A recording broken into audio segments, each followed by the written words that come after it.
Yes, it is true. SSI, Supplemental Security Income, is administered by Social Security. What I mean by administered is basically it's managed by, and those payments are sent out by Social Security. However, where does the money, this is the key concept we need to understand here.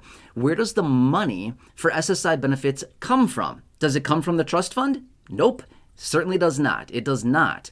The money from for SSI beneficiaries comes out of general federal funds. Now, how much money is sitting in general federal funds? Good question. Honestly, I don't know that number. Maybe it's out there somewhere. We can access that.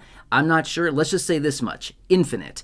I would say this much. It is pretty much an infinite slush fund that is out there that the federal government taps into to pay for all kinds of random things, including SSI benefits. Okay, so let's just fast forward, say, 5.5, 6 years. Let's just say that Social Security insolvency actually hits in, again, 5.5, 6 years. The $2+ trillion sitting in the trust fund is totally empty. Uh-oh. Bad situation. Now we're going to see a cut to benefits upwards of 30% for beneficiaries, right? Yep, for a lot of people, they will. But what about SSI? Will you see a cut to your benefit? Answer is nada. No, not at all. You will not see any disruption to your SSI benefit whatsoever. Why? Here's why.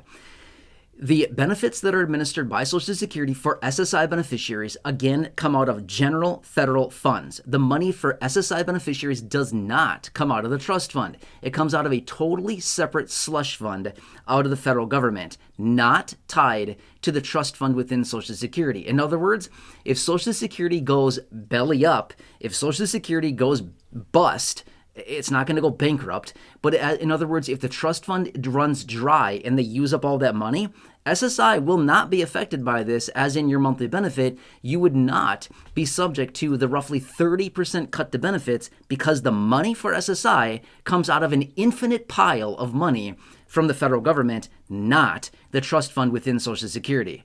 Does that make sense? I know that sounds kind of confusing, but at the end of the day, when we hear about all this insolvency talk and, oh my, Social Security is going bankrupt, they're not going bankrupt, by the way. You hear all this talk about that. A lot of SSI are wondering, dude, like my checks are like $994. How could they possibly be getting any less? You're right. That's the cool thing about this, is that SSI would be in the clear, would be safe, would not be affected by the potential insolvency issue within Social Security if/when that happens in about 5.5 years, give or take a little bit. Does that answer your question? Okay.